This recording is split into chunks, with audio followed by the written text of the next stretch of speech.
Yeah, hi. Good afternoon, everyone. Thanks for joining us. ET, thanks for organizing this. And I'm absolutely privileged and honored at my end to join this esteemed panel. Best of minds available here to discuss an important and very topical topic here. We are discussing zero trust, and some of you may have wondered why on a data center summit, why we are discussing zero trust, etc. But then all of you have noted the recent COVID-induced and other advancements that we have had, where the boundaries have blurred. As in, we had everything which was in-house, in our own data centers, controlled by us. Lots of things, some of things not by choice, have moved to cloud or other co-location centers. So that's the journey that we have seen, and that's where it becomes all the more important, really, to think about protection of information data very specifically, and also bringing in a structured thought process, not just some tools and solutions on how do we manage this well for going forward basis. And that's where we have put together this quick discussion, and very happy with the panelists that I have, and I look forward to noting down some snippets of brilliance here, which essentially would really define the path forward for all of us, all the listeners also, including me, to note down certain items which would be helpful in managing this important aspect for future. And I think you have seen the intro, which is available on Virtual World. I have my esteemed panel available, and I'm in fact, just to lay the background, requesting Dhiren to step in and talk a bit about the data centers and how and what kind of changes are we seeing. Of course, we are talking about quote unquote hybrid kind of environment, which is becoming a reality for everyone. But then the flavors of hybrid are, sorry, very, very different for all organizations. And maybe Dhiren can throw some light on what are some of the advancements that we are seeing, some of the trends, and then what to note from them. Dhiren. Yeah, thanks, Vikram. Good afternoon to everyone and to the esteemed panel's warm greetings. Uh, in fact, really sincere apologies as I see some network issues coming in. In fact, just as a point of a joke, we should be discussing about edge and not a cloud computing, or you can say zero trust. Specifically looking at the issues what we are facing with regard to current state of network. I am really sorry in case if my video is not available. Things are which are certain things which are beyond us. Hope I am audible to everyone. So just to give a more color and add to perspective of what Vikram was talking in regard to the data center market and colocation market, Vertiv being one of the, you can say, prominent player in this segment, and we do enjoy majority of share in terms of infrastructure solutions with power, cooling, and monitoring. We see this market very closely, and what we have witnessed past couple of years, which I have been hearing, almost through half of the day, that there is a tremendous growth globally and also in India. In fact, when I was assigned this responsibility of handling cloud colocation vertical a couple of years back, it was hardly in terms of data. If we put into power perspective, it was around a couple of hundreds of megawatt installed capacity what we had over here, which is now currently increased more than double. And India is future for another next 2-3 years is going to be a gigawatt player in this segment, joining one of the top countries who are already prominent players as regard to data center and cloud and colocation adoption. So it's no news to everyone wherein the huge growth which is happening in this colo segment or data center segment is primarily driven by a cloud service provider, or we can say hyperscalers, wherein cloud anticipating the more of the workload shifting and adoption of cloud technology becoming more and more prominent in this space. When we speak about the new normal in a sense where everything as a service and working from anywhere. Such kind of new concept been set in, which has obviously triggered more and more requirement of or use of cloud and adoption of cloud data, and in a way you can say data access moving to some other location, and asking for more control and security uh, in this segment. So obviously this topic as regard to data center security is very much important from almost all players where we speak with this cloud and colocation customers.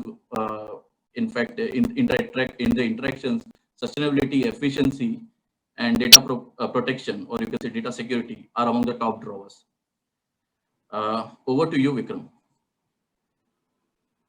Thank you, Dhiren. And I think it's a known thing, but then thank you for reaffirming India being a leading place for cloud and colo, and we are seeing a rapid growth.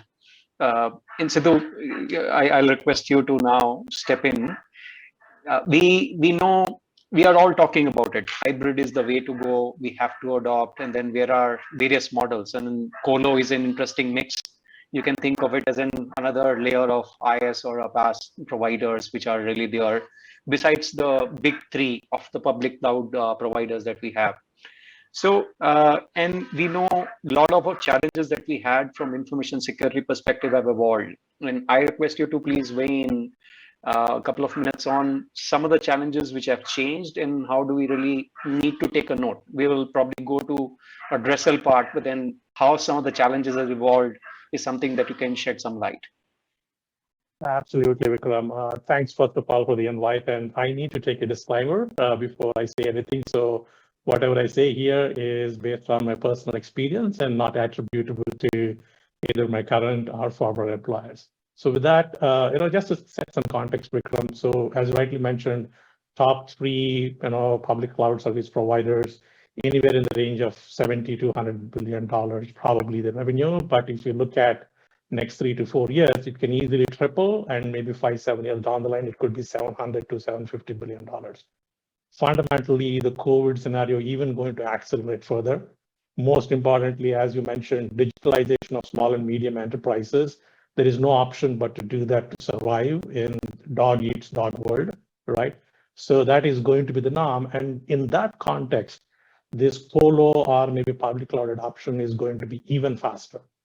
The challenge currently, if we move away from our own data centers to either colo or public cloud infrastructure, is the one fundamentally lack of detailed understanding of roles and responsibilities of in-house technology security risk teams vis-a-vis what the cloud service provider would offer. That is a significant gap. It is consistent across whether large organizations or small. For large organizations, because of the complexity of the relationship between the cloud service provider and what services a global organization would for. The complexity leads to a little bit of confusion. In small and medium enterprises, the lack of in-house knowledge and experience adds to that problem, right? So irrespective whether large, small, or medium, unless we have a detailed understanding of what the roles and responsibilities between a customer and a data center service provider, it's going to be a huge problem. The second one is, as we move to cloud, the fundamental reason for moving to cloud was a faster enablement of a service to a customer, bringing up faster infrastructure, the applications, the services, what have you. But in the process, what happens is because of the tool sets that are available publicly, people start using those tool sets to basically bring up the services.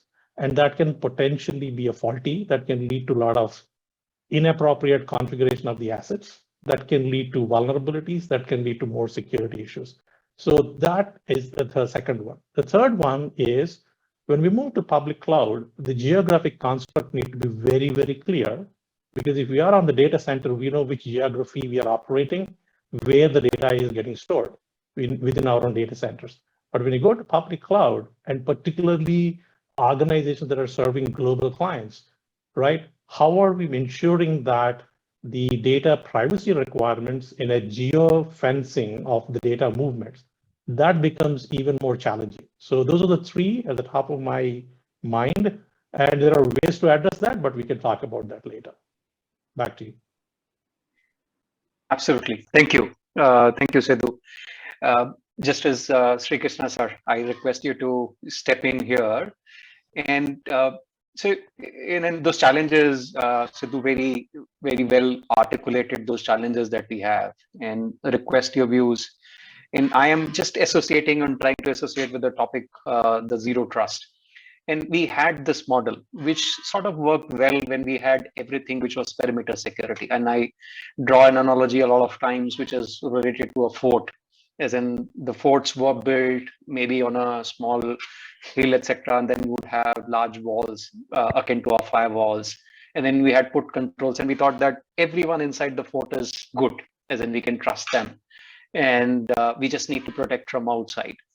Now, the models have changed, and I would request you to weigh in, share your thoughts on how this trust all insider model is not probably the way to go for future. Some thoughts on that, plus. Thank you, Vikram. Now, in the first place, thanks to the direction in which the law is moving, namely of ensuring that the data is kept on a cloud or a server in the country itself. Now, although the law has nearly not come about, the localization law has not really been passed by Parliament. Two of the regulators have already jumped the gun. The Reserve Bank says all financial data by the banks, at least as far as the Indian leg is concerned, must be maintained here in India. The TRI says all mobile data should be maintained in India. This gives rise to two challenges. A, are we in a position to have huge data centers where we can really store it in a manner that it is consistent with the requirements of the law? And if not, how are we going to deal with this situation if it is to be maintained somewhere else? Now, this is going to be a principal challenge that all of you will have to face. The normal challenges were what? You had data security on account, data leakage on account of insiders not being trusted, outsiders hacking, or on account of some kind of problem with the machinery that you are using, the equipment that you're using. These were the things that we experienced in the past. Now is going to be the future, where you are required by law and mandated to maintain your data in India in a manner that is secure. Its integrity is mentioned, it is maintained, and it is available at the drop of a hat. This is going to be the toughest job that all of you gentlemen are going to face. Now, data localization has given rise to another issue also. Apart from this, you might get into issues like blockchains, public registers, or even some of you who are smart enough and rich enough can get into quantum mechanics to solve the problem. Now, how much of that is really available as a matter of technology, as a matter of legal commitment is an issue that needs to be debated. Because as far as the law is concerned, the law is neutral. Law says, I don't care how you maintain it, you maintain the integrity of this. Otherwise, you are responsible for it. Now, one spin-off that is going to come is probably something purely from the legal aspect of it is this. That, you know, let's say I have a lot of machinery in my industry in a particular facility. Now, one of the dangers always is fire. So there is always some rule, some law which says what equipment I should have, what is the firefighting equipment. But accidents do happen. Now, how do you protect yourself? You have a fire insurance. So I am envisaging that data leakage will be governed by insurance policies in this country very soon. And that will become big business. Insurance policies will have to now go into how to ensure data leakage. And if not, how to compensate the person whose data has been leaked. This will become a big issue now. Therefore, apart from technology, the law is also going to make it more complicated. Now, there are one more aspect which I will enumerate and stop. The question is, we are now talking of data centers for managing your own data. But I envisage one step ahead and say, just like we have had this kind of call centers, why can't we have data centers catering to international data? Data localization is keeping your data here, but the law does not say that you can't keep a foreign data here. Now, I remember Sidhu was there in one of the public presentations I made as a chairman of the committee, and he was raising an issue and saying, hey, a foreign bank like Wells Fargo, it maintains a data center here. Are there, they are all non-Indian citizens. Should their data be maintained here or not? And why should there be access available to that data center here by law? Now, these are interesting questions that will be thrown up. And then if you are looking at a situation where we envisage that this country will going to be a data center hub for the rest of the world, then our challenges are going to be multiplied. Now, are we going to have it on one cloud? Are we going to have multiple clouds? Are we going to have a hybrid situation? I mean, this is something like that. You have too much money, where do you keep it? You keep it at home, it will get stolen. You keep it in a bank, the bank will sink. You keep it in multiple banks, then you have the data, the banks giving you insurance only up to 2 lakh rupees or whatever is the current that is provision that is possible. This similar situation will now apply to securing of data, and therefore the technology has to suddenly run fast and ensure that these problems are really in a position to be handled. And I'm sure with experts like you, people sitting there on top of the problem, we will solve the problem. But then look, this is the way the direction is going to be. And this is really the thing writing on the wall.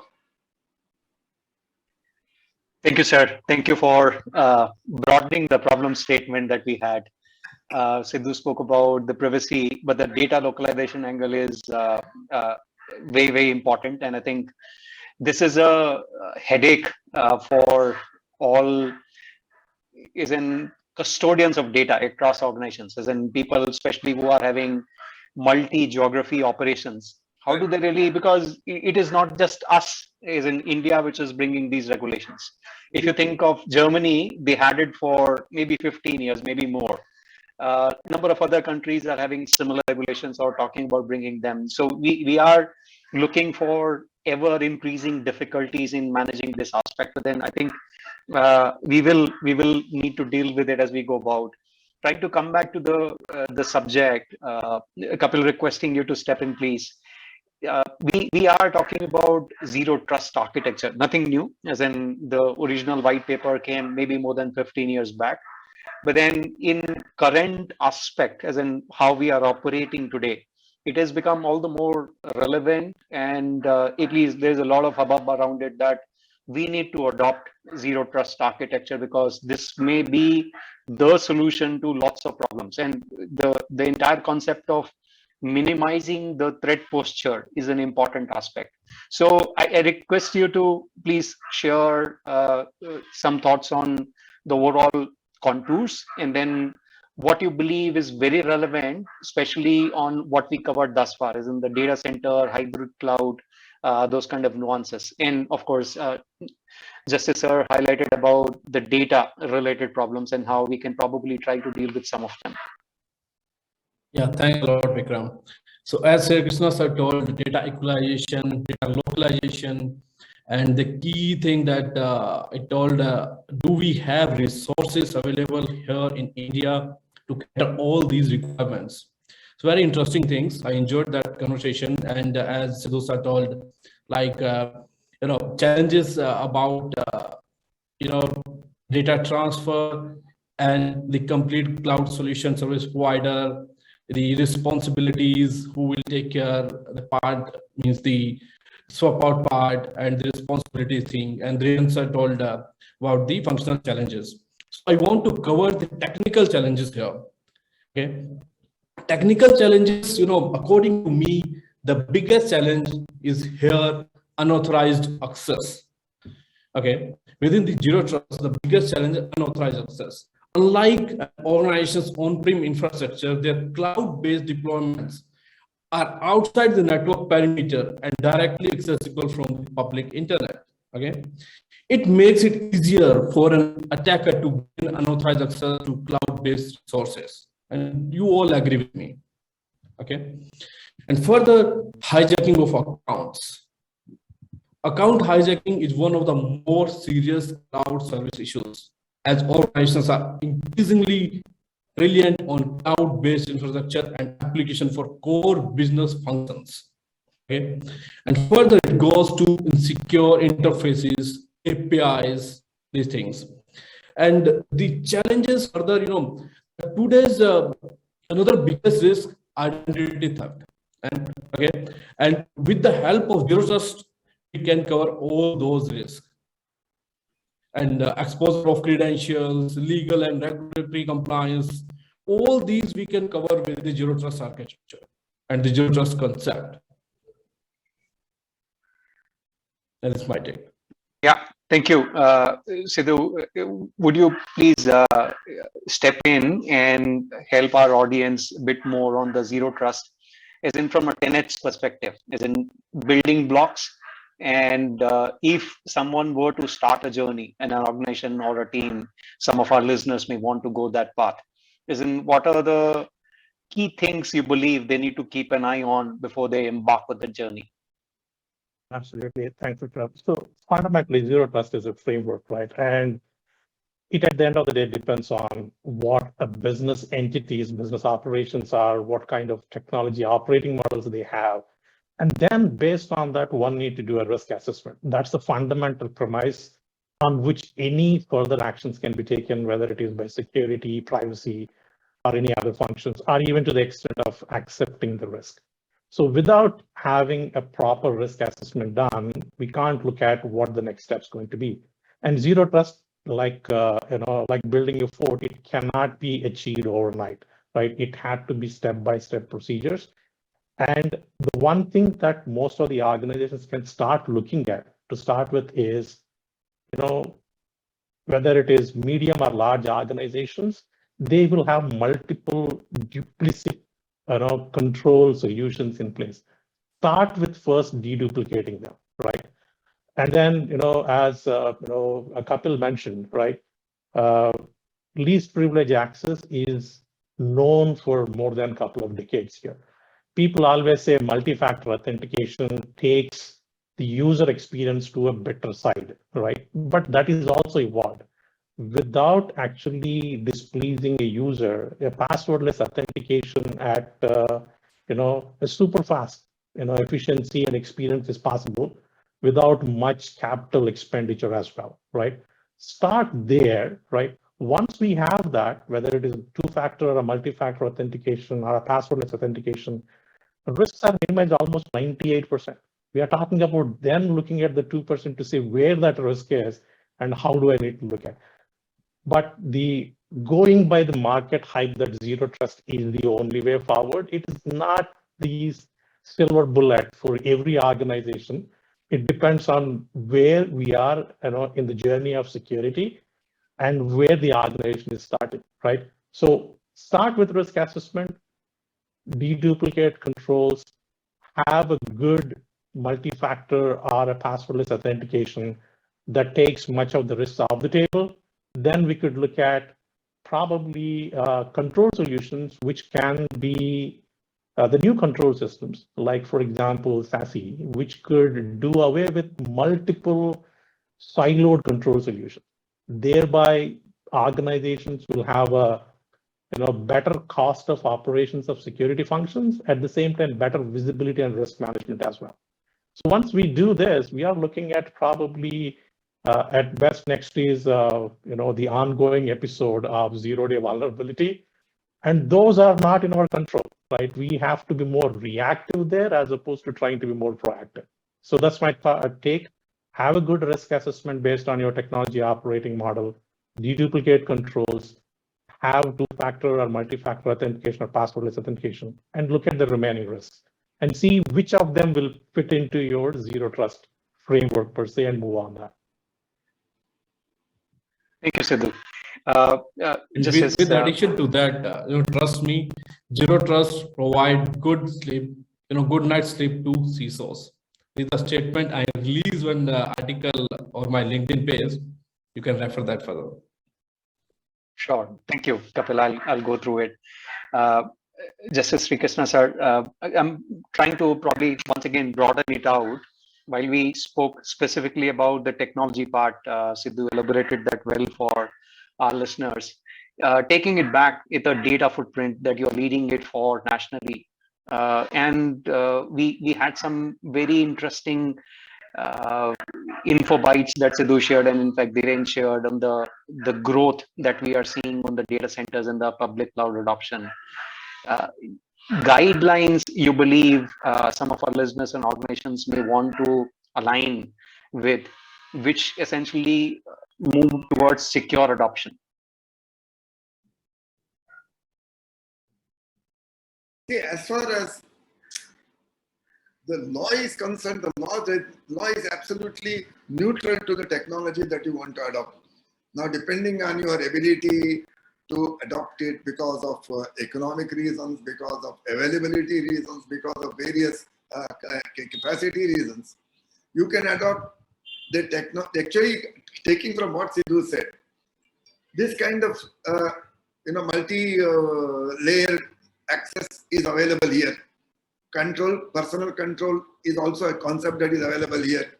So this 2% or 3% that remains to be really assessed. What is the risk that is coming out of it?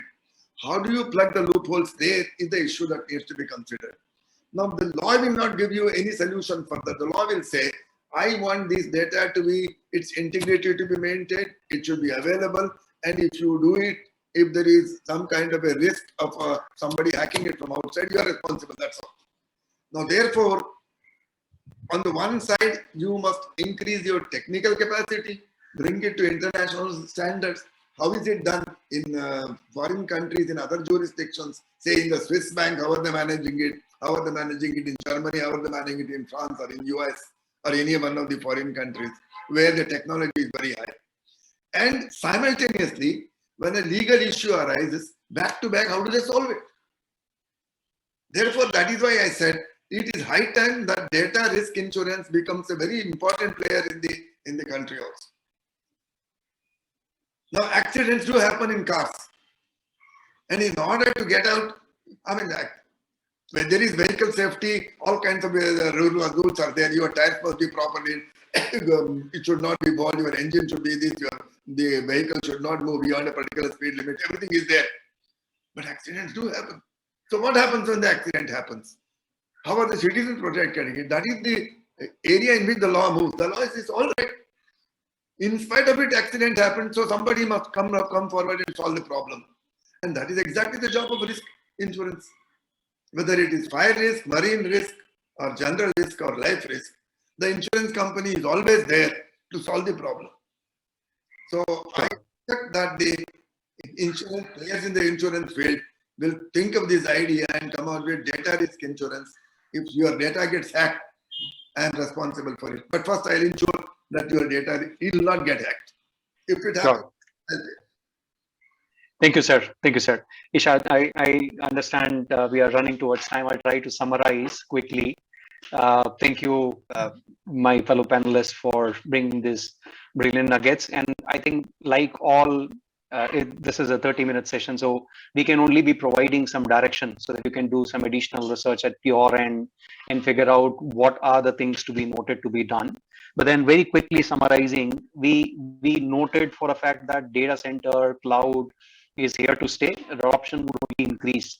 Sidhu spoke about 3 very high-level items, roles and responsibilities, and I think this is a given thing everyone understands. Data, access, and the endpoints, it would be always the responsibilities of the company or the entity, the business, that they need to manage. As in the cloud, even if it is a SaaS, rest of the structure might be managed by the cloud provider, but you need to manage it. And in fact, those items would trickle down into zero trust very, very nicely. I will cover that. The second was default tools and the controls that we have. Of course, we need to be careful. They have enabled it for default.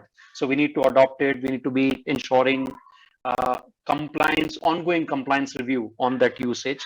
We touched on the privacy and the data localization angles, which are things to be considered. Now, trying to bring it back from a zero trust perspective, the architecture or the framework says that trust nobody, challenge everyone, and that's the adoption. We further noted, we are talking about enabling least privileges. And I think I wanted to add one more dimension, which is around micro segmentation of the data or the applications. If we are able to do it, we would be able to reduce the threat surface to a very large extent, couple that with the identity control. If you do not have more than what is needed access, even if that one ID or one system is compromised, the only threat is with that system. And lastly, what Justice Krishna highlighted more than once, we need to do all these things and still be prepared, have a cyber insurance or a data insurance, so that in case is in something in eventual happens, which is unfortunate, we don't want it, but then if it happens, we have a layer of protection still built in. So those are important nuggets. I thank you, sincerely thank organizers here, and thanks my fellow panelists for bringing them out for the audience. Thank you.